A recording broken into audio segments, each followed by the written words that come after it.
ሰላም ጤና ይስጥልን ተመልካቾቻችን ከአንከር ሚዲያ ዝግጅት ክፍል የአክብሮ ሰላምታችንን እናቀርባለን። ከወለጋ የፋኖ ድል በተለየ ሁኔታ የተመዘገበበት ክስተትን በተመለከተ መረጃ አግኝተናል። ባለፈው አንድ ጀነራል የተገደለበት ዜና መስማታችን ይታወሳል። በትላንትናው ዕለትም እንደዚሁ ተመሳሳይ የሆነ በአገዛዙ ሰራዊት ላይ ጥቃት ተሰንዝሮ ከፍተኛ ኪሳራ መድረሱን ነው የአማራ ፋኖ ብሔራዊ ንቅናቄ ወለጋ ቢዛሞ ቀጠና የአንሻ ሰይድ እዚ ያስታወቀው የእዙን ምክትል የህዝብ ግንኙነት ክፍል ኃላፊ እንደዚሁም የይበልጣል መኮንን አዲስ ዓለም ክፍለ ጦር ዋና የህዝብ ግንኙነት ክፍል ኃላፊ አግኝቻለሁ። ጤና ይስጥልኝ አርበኛ አበበ። አብሮ ይስጥልን መሳይ፣ እንዴት ናችሁ? እንግዲህ በትላንትናው ዕለት በተመሳሳይ በሆነ መልኩ ባለፈው ያስመዘግባችሁትን አይነት ድል መገኘቱን የሚገልጽ መረጃ ሰምቼ ነው የደወልኩት። እስቲ ምንድነው ትላንት የተከሰተው? በምስራቅ ወለጋ ዞን በኪረም ወረዳ ያው እንደተለመደው ብዙን ሰዓት አሁን ቀደም ለየት ያሉ አውደ ውጊያዎችንና ብዙ ደፈጣዎችን እያደረግን ብዙ ውጤትን መመዝገቡ ይታወቃል። አሁንም ማዕከላዊ እዝ 101ኛ ኮር 69ኛ ክፍለ ጦር የነበረችው ወደ ልዩ ቦታዋ አሮ አዲስ ዓለም ቀበሌ ላይ መቀመጫውን አድርጎ ለየት ወዳለች ቦታ ወደ ባጊን ቀበሌ በመውረድ ሾሮ መድኃኔዓለም አካባቢ ላይ እንደተለመደው ማህበረሰቡን ለማጎሳቆልና ለመዝረፍ እንዲሁም ሲጨፈጭፍና ሲዘርፍ የነበረ መሆኑ ይታወቃል። አሁን ላይ ማህበረሰቡን እንደለመደው ሲጨፈጭፍና ሲዘርፍ ነብሰ በላ የሆነው ስርዓት አልባ የሆነው ያገዛዙ ሰራዊት እንደለመደው መስሎት የአማራ ህዝብ አላሳርስም አላስኖርም ብሎ ቃል ገብቶ ተማምሎ ንጹሃንን እየገደለ እንዲሁም ቤት እያቃጠለ ማህበረሰቡን ሀብት ንብረቱን እየዘረፈ ቀሪውንም እያዋደመ በአየር ኃይል እስከ መካናይዝድ እስከ አፍንጫው ታጥቆ ህዝብን ለሁለት ወራት በድሮን በመድፍና በታንክ በዙ 23 በቢኤም 107 ያለማቋረጥ እንግዲህ ለሁለት ወራት አካባቢ እየደበደበ መሆኑ ይታወቃል። ከፍተኛ የሆነ ማህበረሰቡ ላይ መጠነ ሰፊ የሆነ ድብደባና ጭፍጨፋና እንዲሁም የጅምላ እስራት እንደያደረገ መሆኑ ይታወቃል። አሁን ላይ 69ኛ ክፍለ ጦር ሙሉዋን 4ቷን ሬጂመንት በማስገባት በአንድ አቅጣጫ የገባውን 2ቱን ሬጂመንት ስቦ ወደ ታች ወደ ልዩ ቦታዋ ሾሮ መድኃኔዓለም አካባቢ የምትባለው በማስገባት 2ቷን ሬጂመንትና የክልሉን ጥምር ኃይል በመሆን ወደ ቦታዋ ከወረዱ በኋላ የይበልጣል መኮንን አዲስ ዓለም ክፍለ ጦር አናብስቶች 2ቷንም ሬጂመንት እንዳትወጣ ከበባ በማድረግ መደምሰስ ተችሏል። በተለይ 3ኛ ሬጂመንት ለወሬ ነጋሪ ያልወጣበት አጋጣሚ አለ። ሙሉ በሙሉ ተደምሷል ማለት ነው። ያዘውንም ሁሉ እንደዛው በተመሳሳይ ገቢ አድርጓል። 5ኛ ሬጂመንት ሙትና ቁስለኛዋና መሳሪያዋን በመጣል የተወሰነ ኃይል ብቻ ሲቀራት ሙትና ቁስለኛውን በመጣል ወደ መጣበት ሩጦ አምልጧል። እንዲሁም 2ቱ ሬጂመንት ደግሞ 4ኛና 2ኛ ሬጂመንት ከነበረበት በኋላ በስተ ምስራቅ በኩል ነበርና ቀጠናው የታችኛውን መቋቋሙን ያቃተውን ጊዜ ያየ ጊዜ ሩጫ በማድረግ ወደ መጣበት ለመመለስ ተችሏል። የተከበበው ኃይል 2ኛና 4ኛ ሬጂመንትን እንኳን ጊዳ አካባቢና ከጃንግራ አካባቢ ከምትባል ኃይል ተወጣጥቶ ነው ገብቶ እንኳን ሊያስወጣቸው ወደ ኋላ የቻለው እና በዚህን መካከል ከፍተኛ የሆነ የስነልቦና ኪሳራ እንዲሁም ብዙ ሀብት ንብረት ውድመት ብዙ ነገር ተስተናግዶበት አይቀጡ ቅጣትን ተቀጥቶ ወደ መጣበት እግሪያው ጭንጃለ መፈርጠጡ ይታወቃል። ፈርጥጧልም ከጠላት 113 የተደመሰሰ ሲሆን ከ3ኛ ሬጂመንት ምክትል ሻለቃ መሪውም ይገኝበታል። 56 ምርኮኛ ይዘናል ማለት ነው። ከዛም መካከል የወታደራዊ ሻለቃ መሪ ሆነው 100 አለቃ መስተዋል ይባላል። እሱንም በእጅ መማረክ ችለናል። አሁን በምርኮ ላይ ይገኛል ማለት ነው። ከዛም ተጥላት ገቢ የተደረጉ ንብረቶች አንድ ዲሽቃ ከ600 ፍሬ ጋር ተተኳሽ ጋር እንዲሁም ተጨማሪ 3 ካዝና የዲሽቃ በመያዝ ተማርኳል ማለት ነው። 4 ብሬኖች 2500 ተተኳሽ ጋር ከነሙሉ 2 ሸንሸል ጋር ተማርከዋል። 2 ስናይፐር ከነ ካዝናቸውና 750 ፍሬ በመያዝ እነሱም ተማርከዋል። 118 ጥቁር ክላሽ ነፍስ ወከፍ እሱንም መማረክ ችለናል ተማርኳል። 87 የወገብ እና የደረት ትጥቅ ተጨማሪም 205 ካዝና በድምሩ የክላሽ ተተኳሽ የተማረኩ 8500 ተማርኳል ገቢ ተደርጓል። 76 ኤፍ1 ቦምብም ወደ ፋኖ ገቢ ተደርገዋል። የይበልጣል መኮንን አዲስ ዓለም ክፍለ ጦር ይሄን ሁሉ ማርኳል። አንጸባራቂም ድል ተቀዳጅቷል። ጠላት እንደለመደው እንደባለፈው ሰዓት ታሪካዊ ውርደቱን ተከናንቦ የተረፈውም ወደ መጣበት ተመልሷል። ውርደትን ተሸክሞ ያመለጠው ጠላት ንጹሃንን በግፍ ረሽኗል። 13 ሰዎችን እንዲሁም በከባድ መሳሪያ በሞርተርም በመድፍም ቀጥሎ 13 ሰዎችን ሲገል 6 ሰዎችን አቁስሏል። እንዲሁም የማህበረሰቡ መኖሪያ ቤቶችንም አቃጥሏል ማለት ነው። 9 ቤቶችን አቃጥሏል። በእጅም በክብሪትም እንዲሁም በመድፍም በጀትም ደብድቦ አቃጥሏል። የቤት ማህበረሰቡ መኖሪያ ቤቶችን እንዲሁም 16 የቀንድ ከብቶችን በከባድ መሳሪያ ህይወት ህልፈት ሊሆኑ ችለዋል ማለት ነው። በዚህ ልክ እንግዲህ ከፋኖ ኃይል አምልጦ የወጣው ጥላት ወደ ነበረበት የክፍለ ጦሩ መቀመጫ ወደ ሆነበረችበት ወደ ሀሮ አዲስ ዓለም የቀሩት በሙሉ ወደዛ እንዲመለሱ የተደረገበት አጋጣሚ ያለ ሙሉ ክፍለ ጦሯ አሁን ላይ ከየቀጠናው እንኳን ከጊዳ ከሊሙ ገሊላ ከጃንግር ከኪረሙ ያለው ኃይል ሀሮ አዲስ ዓለም ላይ ሰፍሮ ይገኛል ማለት ነው። እና የተመዘገበው ድል ይሄን ይመስላል። መሳይ በመረጃ እንዳገኘነው 9 ሰዓታት የወሰደ ውጊያን የተካሄደው የ69ኛ ክፍለ ጦር 3ኛና 5ኛ ሬጂመንቶች ላይ ነው ከፍተኛ ኪሳራ የደረሰው። በሙሉ አቅማቸው እንዳይንቀሳቀሱ በሚያደርግ መልኩ ነው ኪሳራው የደረሰባቸው የሚል መረጃ ነው የደረሰን። እንግዲህ 3ኛና 5ኛ ሬጂመንት ማለት ብዙ ኃይል ነው። ይሄ ኪሳራው በቀላሉ የሚገለጽ አይደለም። አሁን በምን ሁኔታ ላይ ነው ያለው? እንግዲህ ትላንት የተካሄደ ነው። ዛሬ በምን ሁኔታ ላይ ነው ያላችሁ? ዛሬ ያለንበት ሁኔታ ጥላት ትናንትና ወደ ውጊያ ባደረግንበት አካባቢዎች የቀሩትን እና በየቦታው ጥላት ጥሏቸው የሸሸው መሳሪያዎችን እና ከነጥራት ጋር ከየቦታው ወድቀው ያሉትንም ዛሬ ስንሰበስብ አርፍደናል ማለት ነው። ብዙ መሳሪያዎችን ከትናንት ከ4 ሰዓት ገደማ ጀምሮ እስከ 11 ሰዓት ተኩል የዘለቀ ውጊያ ነበርና አብዛኛውን ሸጥና ጎርጓዳ እንዲሁም ጨለማ የገደበበት አጋጣሚ ስላለ አሁን ለኛ ቦታውን ተቆጣጥረን ወደ ቀጣዩ ወደ አስፈላጊ ወደ ሆነው ቦታ ጥላት ይመጣል በማለት እየተጠባበቅነው እንገኛለን ማለት ነው። ያሁን የጥላት ሁኔታ በከባድ ሁኔታ ያው ምቱ ያስደነገጠውና ምቱ ያስፈራው ሲሆን መጠነ ሰፊ የሆነ የድሮን ቅኝት እያደረገና ንጹሃን ኢላማ ያደረገ ልዩ ቦታዋ በኪረም ወረዳ ሲደሮ በምትባል ቀበሌ ላይ ንጹሃን ላይ ያነጣጠረ የጀት ድብደባ ሲያደርግ አርፍዷል። በዛ 3 ንጹሃንን በጀት ህፃናትና ሽማግሌዎች የተመቱበት አጋጣሚ አለ። አሁንም ከየቀጠናው ከነቀምት መነሻውን አድርጎ የእዙ መቀመጫ ነቀምት አካባቢና ጅማ አካባቢ ነበርና አሁን ከለቀምቴ ተነስቶ እንግዲህ ወደዚህ ጉዞ ለማድረግ እዚህ ያለውን ኃይል አንዳንድ ይገዛን ለማድረግ ሙከራ እያደረገ ነው ያለውን መረጃ የሚያመላክተው። ዙሮ ጥላት አሁን ያለበት ቁመና ሀሮ አዲስ ዓለም ቀበሌ ላይ ሆኖ እንዲህ ስትርቦ ስብስብ ብሎ ያላንዳችን መንቀሳቀስ ዛሬ ተነጋ እንግዲህ የእንቅስቃሴ አቅጣጫ ያሳየበት አጋጣሚ የለም። ዙሮ ከውኬም ተነቀምትም ከምዕራብ ወለጋም ኃይል እያወጣጣ ወደ ኪረሙ ወረዳ ወደዚህ ቦታ ወደ ሀሮ አዲስ ዓለም ይገባል የሚባል ነገር ነውና መረጃ ያለን የውስጥ ምንጮቻችን እንደሚነግሩን በዛ ልክ አሁን ኃይል እያሰባሰቡ ይገኛሉ እንጂ ከአሁን ቀደም ያው እንደተለመደው ትናንት ዝጋ ታፍኖና 2ኛና 4ኛ ሬጂመንትን ወደ ኋላ ያስመለጠው ከጃንግርና ተጊዳ የተወጣጣው ኃይል እዛው አብሮ በመሆን አሁን ያኛው ኃይል እየጠበቀ ይመስለናል። በዛ ልክ ነው እየጠበቀም ነው። እስካሁን ወደ ውጊያው ተደረገበት ቦታ እንኳን እንቅስቃሴ ማድረግ አንዳችን ማቅጣጫ ያሳየበት አጋጣሚ የለውም። ከየቦታው ድረሱልኝና ይድረሱልኝ ጥሪ ሲጨምር ከ102ኛ ኮር ባኮ አካባቢ ተነስቶ ወደ ደንጎሮ አድርጎ በቱሉ ጋናም እንቅስቃሴ አድርጎ ለመምጣት በዛ ቀጠና ላይም እንቅስቃሴ ላይ እንዳለ ነው መረጃው እየደረሰን ያለው። እንግዲህ አርበኛ አበበ በመረጃው ላይ እንደተገለጸው 6 ከፍተኛ የጦር መስመራዊ መኮንኖች ከተገደሉት 306 የአብይ አህመድ ሰራዊት አባላት መካከል 43 ደግሞ መማረካቸው የተገለጸበት ሁኔታ ነው ያለው። እነዚህ ምርኮኞች በምን ሁኔታ ላይ ይገኛሉ? በእጃችሁ ካሉ እንዴት ባለው ሁኔታ ነው? እንደው አነጋግራችኋቸዋል? ምንስ እያሉ ነው ያሉት? በእንደዚህ መልኩ እየተማረኩ ጓደኞቻቸውን ከጎናቸው እያጡ በጦርነቱ አንጻር አጠቃላይ በተሰለፉበት ተልእኮ አንጻር ምንስ እያሉ ነው? እንደው አነጋግራችኋቸዋል?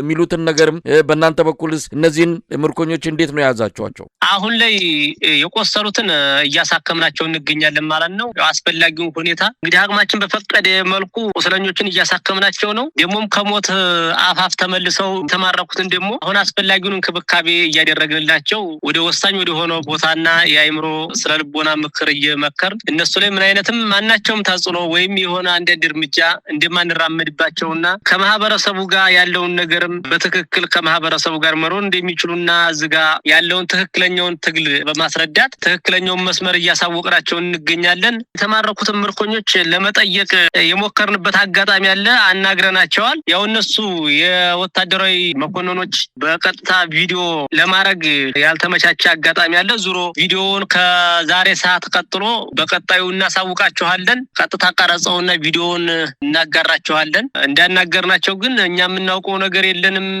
ከማለት ከሻለቃ መሪዎችና ከዘመቾች እንዲሁም ከሻምበል አመራሮች ጋር ያሉትን አንዳንድ ንግግር አድርገናል። ከፍተኛ የሆነ በቃ አቅጣጫ ያልታወቀና ምንም ለምን እንደምንታገል ለየትኛው የወጣንበትን ዓላማ ስተን በቃ የግለሰብን ሀብት ንብረት የምናስከብር አይነት መስሎ ነው የሚታየን። በከፍተኛ ሁኔታ ግራ እንደተጋቡና አሁን ላይ ያለው ሁኔታ ነገር በከፍተኛ አመራሮቻቸው ላይ ያለው ትዕዛዝ አሰጣጥ ነገር በቃ በትክክል ያልተዋሃደና በትክክል ትዕዛዝ የሚዋርድላቸው ካቢኔ እንደሆነ ራሱ እስከ መግለጽ እየደረሱ ነው። እኛ በነበረው ወታደራዊ ሳይንስ በነበረው በድሮ መስመር በህግና በደንቡ ሳይሆን የምንመራው በወረዳ አመራሮችና በዞን አመራሮች ነው የሚሉት እና ቀጥተኛ የክፍለ ጦሩ ሰብሳቢ ወይም ወታደራዊ አዛዣቸው ኮሎኔል ታደሰ ካቢኔዎችና ከዞንና ከወረዳ አመራሮች ጋር በመሆን ቀጥተኛ እኛን ወደ ግዳጅ በመላክ እሱ የሚፈጽመውን ነገር አናውቅም፣ ለሱ ምን እንደሚከፈለው አናውቅም፣ ቀጥታ ታደርጋለህ የሚል አቅጣጫ እንጂ ከዛ ማህበረሰቡን ዘርፈህ ሰርቀህ ብላ የሚል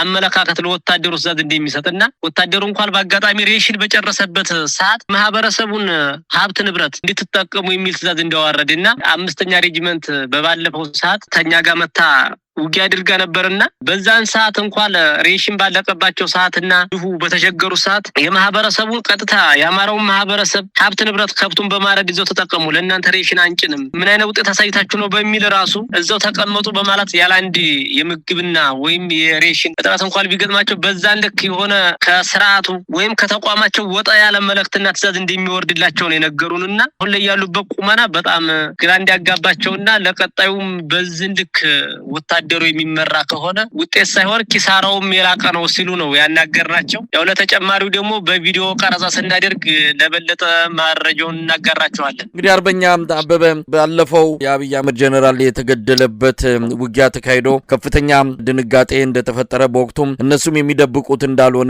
በስውርና በድብቅ የቀብር ስነ ስርዓቱን መፈጸማቸውን ያንን ተከትሎ በሰራዊት ውስጥ ትልቅ መነጋገሪያ ሆኖ ነበረ። ቢያንስ መስዋዕትነታችን እንኳን ለቤተሰብም ለህዝብም ኢትዮጵያ ህዝብ ተደብቆ ስርዓተ ቀብራችን የሚፈጸመው የሚለው ቅሬታ በሰራዊት ውስጥ ትልቅ መነጋገሪያ እንደሆነ ነው የሚገለጸው። ወለጋ ላይ የአብይ አህመድ ሰራዊት እየደረሰበት ያለውን ኪሳራ ሰላማዊ ዜጎች ላይ በቀሉን እየተወጣ ይገኛል። በቅርቡ ጀነራሉ የተገደለበትን ውጊያ ተከትሎ በአካባቢው ከፍተኛ የሆነ ጥቃት መፈጸሙን የሰማነው ነዋሪዎች ደውለው እንደገለጹልን ከሆነ በርካታ ሰዎች የተጎዱበት እናቶች፣ ሴቶች፣ ህጻናት ጭምር ከሞት አንስቶ በስደትም ጭምር ትልቅ ጉዳት የደረሰባቸውን ጥቃት ነው በአብይ አህመድ ሰራዊት በኩል የተፈጸመው። እንግዲህ እንዲህ አይነቱ ነገር እየተለመደ ነው። እናንተም ሰራዊቱ ጋር ትዋጋላችሁ፣ ድል ታገኛላችሁ፣ በአጸፋው ሰላማዊ ዜጎች ላይ ነው አገዛዙ እርምጃ እየወሰደ ያለው የበቀል በትሩንም እየሰነዘረ የሚገኘው። ይህንን ምን ማለት ይቻላል? ህብረተሰቡን ከፍተኛ ዋጋ እያስከፈለ ነው። በዚህ አንጻር እንደው በቀጣይ ምን ልታደርጉ ነው የምትችሉት? በአሁኑ ሰዓት ላይ ለየት ያለ በቀሉን የሚያሳየው ከማህበረሰቡ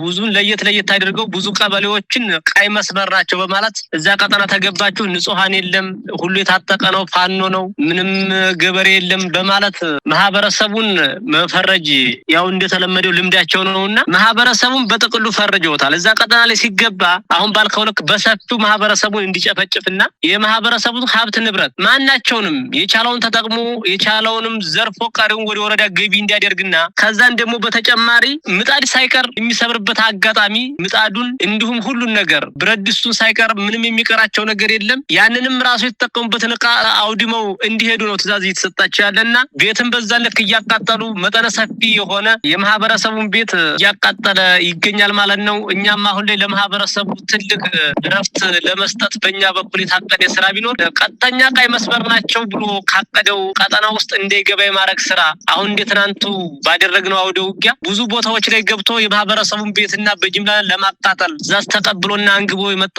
ስርዓት ነበርና በዛ ልክ አሁን ላይ ለማህበረሰቡን ለመታደግ ቀጥተኛ ከተፈረጁ ቦታዎች ላይ እዛ ገብቶ የበቀል እርምጃውን እንዲወስድ በመደበኛም በተዘዋዋሪም ቀጥታ እዛ ቦታ ላይ እንዳይገባ የማድረግ ስራ እየሰራን ነው የምንገኘው ማለት ነው። እዛ ቦታ ላይ ተገባም ያው እንደተለመደ የበቀል እርምጃውን እንዲሁም ሲቀጥል ደግሞ ያውም እርምጃ የማይወስድባቸውም በግፍ እያሰረ አሁን በኪረሙ ወረዳ ላይ ብቻ እንኳን ወደ 450 ገደማ የሚሆን በጅምላ ታስሮ የሚገኝበት አጋጣሚ አለ። እስር ቤቱን ሞልቶ መካዘን ላይ ከቷቸው ነው የሚገኘውና በዛ ልክ ነው አሁን የሆነ ለማህበረሰቡ ስጋት እንዳይሆንና ማህበረሰቡ እንዳይደናገጥ እንዳይሸበር የምናደርግበት ስራ አሁን ባልኩ ልክ ከተፈረጁ ብዙዎች ቀበሌዎች አሉ በእኛ ስር የሚመሩ እንደ ወረዳው 19 ቀበሌዎች ይኖራሉ። ከነዛ መካከል 13 የሚሆኑት በፋኖ እየተገዙ ላይ ተዳደሩ ይገኛሉ። እነዛ ቀጠና ላይ ገብቶ የበቀል እርምጃው እንዳያደርግ በመካከልም ቀጥተኛ ደፈጣ በመጣልም እንደመጣም መደበኛ በመዋጋትም ሲቀጥል በስተጀርባ እዛ ቦታ ላይ እንዳይገባ ከፍተኛ የሆነ ስጋት በመፍጠር እዛ ቦታ ላይ እንዳይረግጥ የማድረግ ስራ እየሰራ እንገኛለን። በመጨረሻ በወለጋ በተጋድሎ ላይ የምትገኙ የፋኖ ታጋዮች መልእክት አላችሁ በዚህ ወቅት ላይ ለህብረተሰቡም በእናንተ ቀጠና እንግዲህ የኦሮሞም የአማራውም የሌላውም ኢትዮጵያዊ በጋራ የምትኖሩበት አካባቢ ነው። በዛ አካባቢ ብዙ ግፎች ተፈጽመዋል። የእናንተ በዛ እንቅስቃሴ ማድረግም በተለየ ሁኔታ እንዲታይና አሉታዊ በሆነ መልኩ ፕሮፓጋንዳ በተለያዩ ኃይሎች ሲሰራጭ እንደነበረ በየጊዜው የሚገለጽ ጉዳይ ነው። እንደው በአጠቃላይ መልእክት አላችሁ ወይ በወለጋም እየታገላችሁ ያላችሁ የፋኖ ታጋዮች? አዎ መልእክት አለን ለማህበረሰቡ። መለው የአማራ ህዝብ ይሄን የህልውና ትግል እንደጀመረ ይታወቃል። እንግዲህ ከመጀመሩም ብዙ አመታቶችን እያስቆጠረ ነው ውስጥም ቢሆኑ። በዚህ መካከል የወለጋ አማራ ከ2012 ጀምሮ ያለው መጠነ ሰፊ የሆነ መፈናቀል እንዲሁም በጅምላ መገደል እንዲሁም ሀብት ንብረቱ መዘረፉ ይታወቃል። ከዛን ጊዜ ጀምሮ እስካሁን ወለጋ ላይ ምንም ረፍት የለም። ዙሮ በየሰዓቱ በየወራቱ በየሳምንታቱ በየአመቱ ግፍና በደል ያሰቀቀውና ያስቸገረውና ያማረረው ማህበረሰብ እንደሆነ ይታወቃል። ለመለው ለአማራ ህዝብ በተለይም በወለጋ ቀጠና ለሚኖሩ ለአማራ ማህበረሰብ እንዲሁም ለአማራ ታጋዮች በሙሉ መልእክት ያለን የአማራ ፋኖ ብሔራዊ ንቅናቄ በሚያወጣቸው እቅዶች እንዲሁም ማህበረሰቡን ያካተተ የአማራውና የኦሮሞ ማህበረሰብ በጋራ የምንኖርበትን እድል ከተፈጠረ ዋለደር ብሏል። በአንድ ማህበረሰቡም እየኖረ ስለሆነ መለው የአማራ ህዝብ በወለጋ የሚኖረው ማናቸውም ታጋይ ከ2012 ወዲህ ምንም ረፍት ያጣ ማህበረሰብ ስለሆነ ይህንን ስርዓት ለአንድና ለመጨረሻ ጊዜ ከስሩ መሰረቱ ላይ ለመገልሰስ እና የአማራ ተወላጅ በሙሉ ነፃ የሚያገኘው ወይም ነፃነቱ የሚታወጀው ይህ ስርዓት ተወገደ ስለሆነ መለው የአማራ ህዝብ ብቻ ሳይሆን መለው የአማራም የኦሮሞ ማናቸውም እንዲሁም በየሀገሩ የሚገኘው በየክፍለ ሀገሩ የሚገኘው ማናቸውም ብሔር ብሔረሰብ ይህንን ስርዓት መታገልና መጣል ብቻ ያለ አማራጭ ስለኖረው በተለይ የወለጋ አማራ አብሮ አደግ ከሆነው ከኦሮሞ ማህበረሰብ ጋር